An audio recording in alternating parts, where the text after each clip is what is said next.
When 12-year-old Francis McGill was diagnosed with autism, his mother Ginger became his biggest advocate, learning all she could about the disorder on her own and with a team of doctors, therapists, and other experts. He started regressing. So he was a neurotypical developing child, meeting his milestones. He was losing his use of words. He had stopped walking. And right around 18 months, they started to talk to us about autism. The official diagnosis came after Francis turned 2. Ginger says despite growing awareness about autism, she quickly discovered the disorder is often misunderstood by family, friends, and strangers. I feel like almost instantly that we were getting unsolicited advice no matter where we went or what we did. When we first started talking about autism and him getting his diagnosis and sharing that with family, my husband's side of the family is very, very religious, and they were, their suggestion was that they were going to bring him to church and pray it out. They were going to pray the autism out.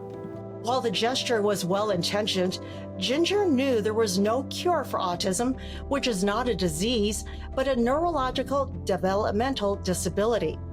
Like many parents with special needs children, she often heard the words, "I'm sorry," when she talked about her son's diagnosis. I don't like the apology if we've met someone and we're talking about it, and I'm like, oh, well, my son is, on the spectrum. Oh my gosh, I'm so sorry. For what? What are you apologizing for? Comments about Francis's physical appearance were also common and unhelpful. But he doesn't look autistic. It's like, oh, I didn't know that it had a look. Like, I didn't know that that was a thing. Or, thank God he's good looking. He'll get by on his looks. Everything's gonna be fine. Oh, okay. Early intervention, intensive therapy, and an individualized education plan when Francis entered elementary school helped restore language and other skills, but behavioral issues remained a challenge. The disapproving looks and comments they received at the grocery store were sometimes hurtful.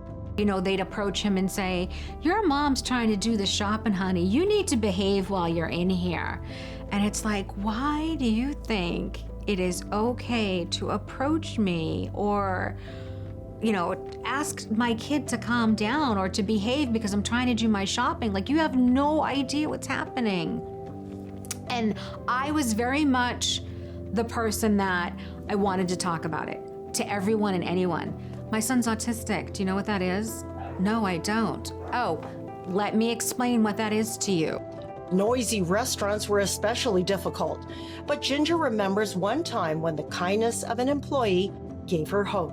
Folks were getting upset and making comments and saying things out loud, and I was like, we're gonna go. And the manager of the restaurant came over and said, you're not gonna go. It's gonna be okay, we get it. I've got some toys out back I'll bring out and see if that helps. But if they're uncomfortable, let them leave. And I am gonna cry.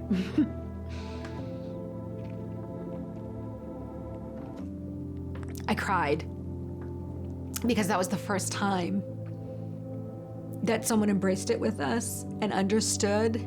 Over the past decade, many well-meaning people have also offered the family unsolicited medical advice, which can be frustrating. But Ginger says some dietary suggestions from other autism parents helped Francis both physically and academically. In 4th grade, after testing revealed he also has dyslexia and dysgraphia, he was transferred to a private school for children with learning differences and is thriving. Then comes my book club called the Reader Society. I read like you never read before. He was elected president of his middle school class, got the lead role in the school play, and started making honor roll. Ginger says her advice to people who don't understand autism is simple. Let's talk about it. I think always come from a place of curiosity, right? Do you want to know more? I've just shared something with you. Do you have questions? Ask me. You can ask me questions. I'm not going to be offended by your questions. I'm not going to be offended by your curiosity. I'm going to be offended by your judgment. For a world of difference, I'm Mabel Jong.